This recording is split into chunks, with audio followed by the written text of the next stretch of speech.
नमस्कार, मैं कोमल सिंह और आप देख रहे हैं आर न्यूज नेटवर्क।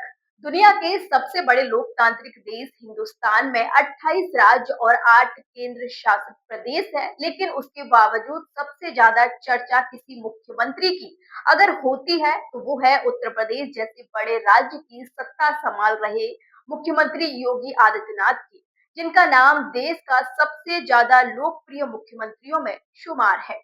बात सनातन धर्म में झंडा ऊपर करने की हो या फिर गुंडे बदमाश और माफियाओं की अकड़ तोड़ने की, उत्तर प्रदेश की सत्ता संभाल रहे भगवाधारी योगी आदित्यनाथ हर फील्ड में माहिर माने जाते हैं। यही कारण है कि जब वक्त आता है तो ये सीएम योगी आदित्यनाथ मठ मंदिरों में नजर आते हैं और जब जरूरत पड़ती है तो बड़े से बड़े गुंडे माफियाओं को भी औकात दिखाने में पीछे नहीं रहते।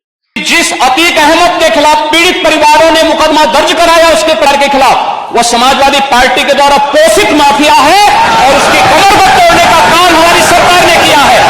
फिर मैं कहती है इसे हम इस माफिया को मिट्टी में मिला देंगे, सरकार में देंगे। इस तरह से सदन में दहाड़ते हुए मुख्यमंत्री माफियाओं को मिट्टी में मिलाने की सौगंध खाता है, तो उस मुख्यमंत्री के पीछे कहीं ना कहीं पुलिस वालों की फौज की भी एक बड़ी ताकत मानी जाती है, क्योंकि पुलिस वाले ही होते हैं जिनके दम पर सरकार अगर ठान लेती है तो माफियाओं का साम्राज्य मिट्टी में मिलाने में वक्त नहीं लगता।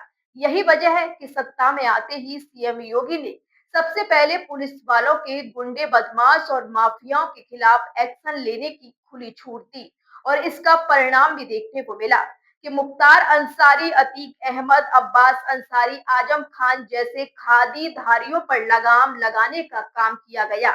यही वजह है कि 15 जून को एक तरफ जहां गृह मंत्री अमित शाह ने यूपी पुलिस के 60,244 जवानों को ज्वाइनिंग लेटर थमाया, तो वहीं दूसरी तरफ सीएम योगी ने भी नए नवीन 60,000 से ज्यादा जवानों की फौज को ज्ञान दिया। उन्होंने क्या कुछ कहा, सुनिए। ट्रेनिंग में जितना पसीना बहेगा, जीवन में उतना ही कम खून बहाने की नौबत आएगी। पुलिस की वर्दी पहनने जा रहे 60,244 जवानों को नौकरी ज्वाइन करने से पहले सीएम योगी ने ये ज्ञान यूं ही नहीं दिया। सीएम योगी ने इस बयान के जरिए पुलिस कर्मियों को संदेश देने का काम किया कि ट्रेनिंग के दौरान अगर उन्होंने अच्छी तरह से पसीना बहाया तो ऐसे कम ही मौके आएंगे जब किसी गुंडे बदमाश से मुठभेड़ के दौरान उन्हें खून बहाने की नौबत आए, क्योंकि आमतौर पर एनकाउंटर के दौरान कई ऐसे मौके आते हैं जब कोई ना कोई पुलिस कर्मी भी घायल हो जाता है। आपको बता दें कि यूपी पुलिस के 60,244 पदों पर सीधी भर्ती प्रक्रिया पूरी हो गई थी, जिन्हें 15 जून को खुद गृह मंत्री अमित शाह ने अपने हाथों से ज्वाइनिंग लेटर दिया।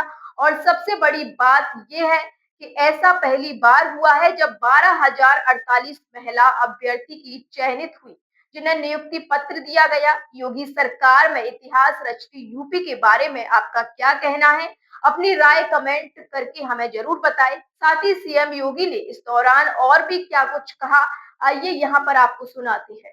इनके जीवन की जो तमन्ना थी, इनके माता पिता का, इनके भावक के जीवन की जो एक आस थी कि ये भी पुलिस बल का हिस्सा बन सके, और यह आज उत्तर प्रदेश में आदरणीय प्रधानमंत्री जी और आपके कारण यह साकार रूप से होते हुए दिखाई दे रहा है कि गरीब से गरीब परिवार का बेटा भी, चाहे वह जनजातीय परिवार में हो, चाहे वह वंचित और दलित परिवार का हो, चाहे वह अति पिछड़ी और पिछड़ी जाति से जुड़ा हुआ हो, चाहे वह बेटियां हो, ये सभी इस पूरी पुलिस भर्ती में बिना भेदभाव के उनसे सभी को स्थान प्राप्त हुआ है।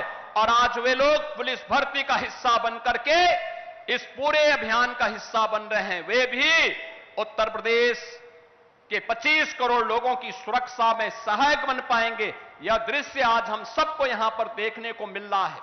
मैं आज के इस अवसर पर इन सभी नौजवान साथियों से कहूंगा, याद रखना, एक नियम है वर्दीधारी फोर्स के लिए, ट्रेनिंग में जितना पसीना बहेगा, जीवन में उतना ही कम खून बहाने की नौबत आएगी।